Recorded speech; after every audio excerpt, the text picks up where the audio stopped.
అందరికీ జైభీం. నేను Rajesh Mahasen. Welcome to Mahasen media. తెదేపా కార్యకర్తలపై అక్రమ కేసులు తొలగించేందుకు కృషి. ఏ సమస్య ఉన్న పార్టీ కార్యాలయానికి రండి. తెదేపా రాష్ట్ర అధ్యక్షుడు పల్లా శ్రీనివాసరావు గారు మంగళగిరిలోని కేంద్ర కార్యాలయంలో బాధ్యతల స్వీకరణ. తెలుగుదేశం కార్యకర్తల కోసం ఆ మెకానిజం ఆల్రెడీ స్టార్ట్ అయింది. తెలుగుదేశం పార్టీ కార్యాలయం మీద దాడి చేసిన వాళ్ళని ఐడెంటిఫై చేసే కార్యక్రమం కూడా స్టార్ట్ అయిందండి. చంద్రబాబు నాయుడు గారి మీద, లోకేష్ గారి మీద దాడులు చేసిన వాళ్ళని ఎవడెవడు చేశాడు, వాడు ఏ కలుగులో దాకున్నాడో, ఏ బొక్కలో దాకున్నాడో దాన్ని ఈడ్చుకొచ్చే కార్యక్రమాలు కూడా స్టార్ట్ అయ్యాయి. అట్ ద సేమ్ టైం తప్పుడు కేసులు పెట్టిన ప్రతి ఒక్కడిని తెలుగుదేశం పార్టీ బాధితులను రక్షించడానికి, బాధించిన వాళ్ళని శిక్షించడానికి కూడా మెకానిజం సిద్ధం చేసిందని నూతనంగా బాధ్యతలు చేపట్టిన శ్రీ పల్లా శ్రీనివాసరావు గారు వెల్లడించారు. శ్రీనివాసరావు గారిని నిన్న కార్యక్రమంలో వారిని కలిసాం మేము.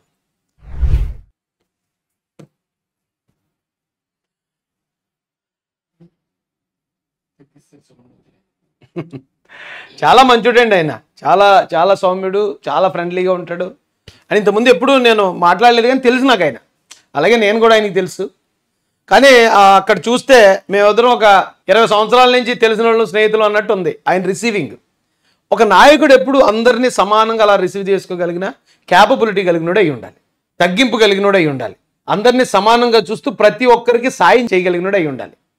ఆయన దగ్గర క్వాలిటీస్ ఉన్నాయి కనుకే ఇంత చరిత్ర కలిగిన పార్టీకి ఆయన్ని రాష్ట్ర అధ్యక్షులు చేశారు చంద్రబాబు నాయుడు గారు.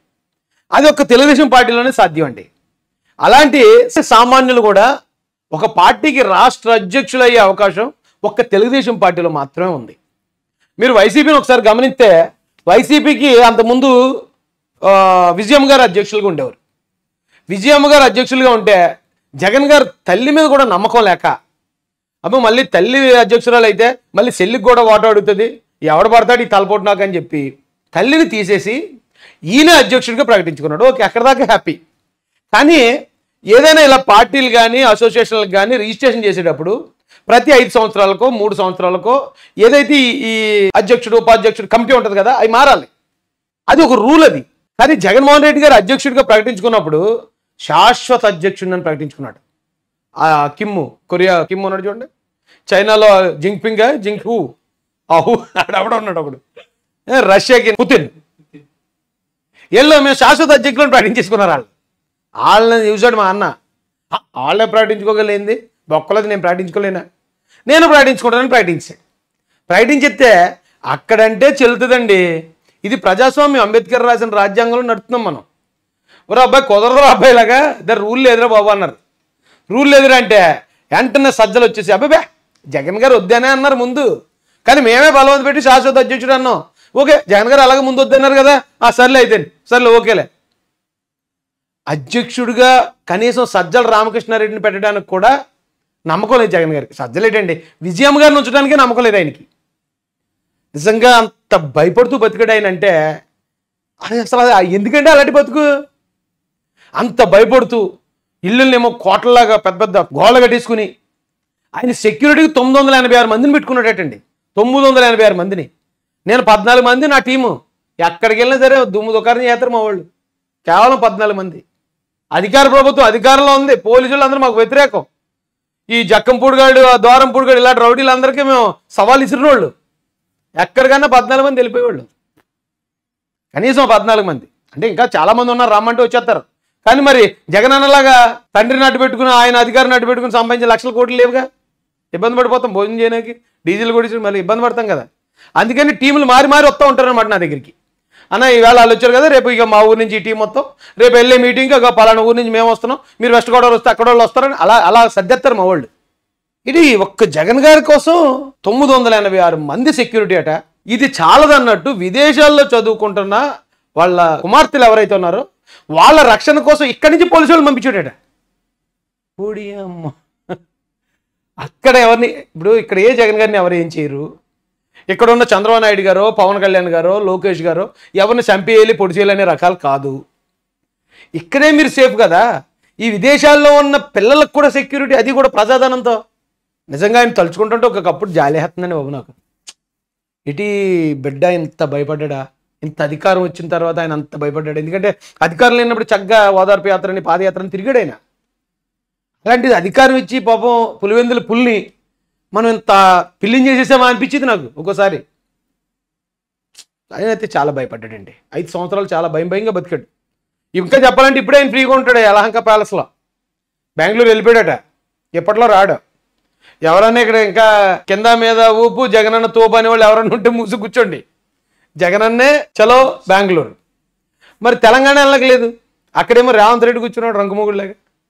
అక్కడ ఆల్రెడీ ఇల్లు రోడ్డు మీద కట్టిన అక్కడ కూల్చిపాడదొబ్బారు, ఇక్కడేమో పార్టీ ఆఫీసులు కూల్చేస్తున్నారు. అయితే పార్టీ ఆఫీసుల విషయంలో నాకు ఒక ఆలోచన వచ్చిందండి. చాలామంది అడుగుతున్నారు, ఆ పార్టీ ఆఫీసులు ఏం చేస్తారు, మరి ఇన్ని పార్టీ ఆఫీసులు కట్టేశారు కదా, వాటిని కూల్చేస్తారా, లేకపోతే గవర్నమెంట్ భవనాలుగా మార్చేస్తారా, లేదంటే వాటిని అలా శిథిలావస్థలు ఉంచేస్తారా?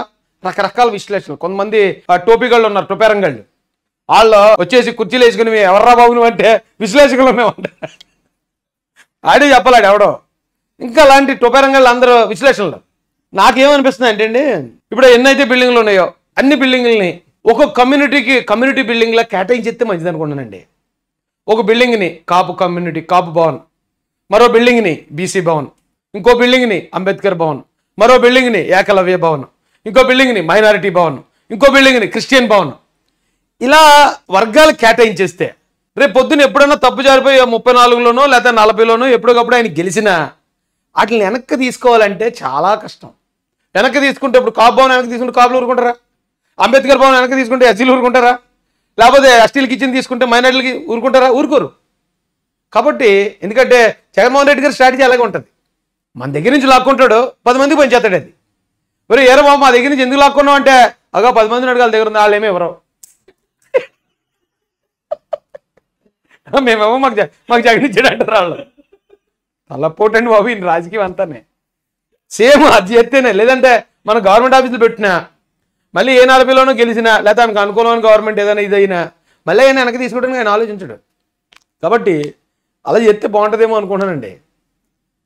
మరొకసారి పల్లా శ్రీనివాసరావు గారికి, ఆయనకి అంత గొప్ప అవకాశం ఇచ్చిన నారా చంద్రబాబు నాయుడు గారికి, లోకేష్ గారికి నిజంగా అద్భుతమైన వ్యక్తులండి వాళ్ళు.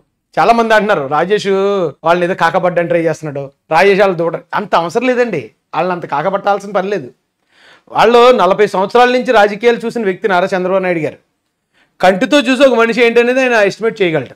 ఈయనకి ఎంతవరకు ఇవ్వాలి, ఎంతవరకు విలువ ఇవ్వాలి, ఈయన ఎంతవరకు మనకు నిలబడతాడు ఏంటి అనేది కళ్ళతో చూసి ఎస్టిమేట్ చేస్తారు. మనం ఎదురుకెళ్ళి డబ్బా కొడితేనో ఎదురుకెళ్ళి భజన చేస్తేనో అప్పటికప్పుడు నమ్మేసి పొంగిపోయే వ్యక్తులు కాదు వాళ్ళు. ఎందుకంటే నిన్న మొన్న వచ్చిన వాళ్ళు కాదు. అదే జగన్మోహన్ రెడ్డి గారు ఇలా కూర్చుని కుర్చీ మీద పక్కన మా భారతదేశం కూర్చుంటే ఆడెవడో జుట్టుపోలుగాడు వచ్చి ఎవరని ఎదురే నిలిస్తే ఆ పాట పాడుతుంటే పొంగిపోతున్నాడు. ఇంకో పక్కన ధర్మశ్రీ వచ్చి అన్నలకే అన్న పెద్దన్న చిన్నన్న మన్నన్న అంటే పొంగిపోయి నవ్వెత్తాడు ఆయన. ఇంకోటి ఆవిడ ఎవరో సింగనమల ఎమ్మెల్యే గారు, నువ్వు అనుకుంటే అయిపోతుంది స్వామి, నువ్వు దేవుడు స్వామి, కలేజీలో డైలాగ్. రోజు గారు అయితే చెప్పక్కర్లేదు, జగనన్న జగనన్న మా కార్పి చాలా బాగా చేశాడు. అది ఇలాంటివన్నీ చూసి పొంగిపోయే రకం పాపం జగన్మోహన్ రెడ్డి. వీళ్ళ వేసిన మబ్బుల్లోనే ఉండి మొత్తం సర్వనాశనం అయిపోయి ఈవేళ అంటే అతని బుద్ధి కూడా కారణమేలండి. అలాంటి పరిస్థితుల్లో ఆయన ఇదే అయిపోయాడు. కానీ వీళ్ళు డిఫరెంట్. నేను ఇంకో విషయం కూడా చెప్తున్నాను మీ దగ్గర.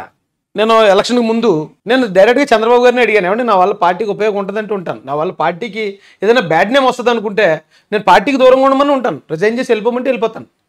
అప్పటికే నేను ఎమ్మెల్యే సీట్ నాకు నేను కుదురుకున్నాను. ఎందుకంటే పార్టీకి మన వల్ల బ్యాడ్ నేమ్ రాకూడదు. మనల్ని బూచిగా చూపించి పార్టీని బ్యాడ్ చేయడానికి ట్రై చేస్తున్నారు. ఇలాంటి టైంలో పోతే పోద్ది అవకాశం, వాళ్ళు ఇచ్చిన అవకాశమే కదా, వాళ్ళు ఇచ్చిన అవకాశమే, వాళ్ళ కోసం వదులుకోవడానికి ఏంటి బాధ అని ఎమ్మెల్యే అవకాశం వదులుకున్నాను. పార్టీని కూడా వదులుకోవడానికి సిద్ధపడ్డాను. నేను డైరెక్ట్గా చంద్రబాబు గారిని అడిగాను. అడిగితే ఆయన అసలు ససే మీరు ఒప్పుకోలేదు. ఆయన ఒప్పుకోకుండా ఆ తర్వాత జరిగింది ఏదో చిన్న డిస్టర్బెన్స్, అది ఇంకా వదిలేద్దాలండి, ఇంకా అది అయిపోయింది గతం గత. అలాంటి వ్యక్తులు వాళ్ళు ఎవరో పొగిడితే పొగడతలు పడిపోతారనో, లేకపోతే వాళ్ళు ఏదైనా ఎవడైనా చెప్పుల మాటలు వినేసి ఇది చేస్తారనో, అలాంటి అపోహలు ఎవరన్నా ఉంటే కనుక ఈరోజు ఆపేయండి. వాళ్ళు సమర్థవంతంగా రాష్ట్రాన్ని ముందుకు తీసుకెళ్తారు.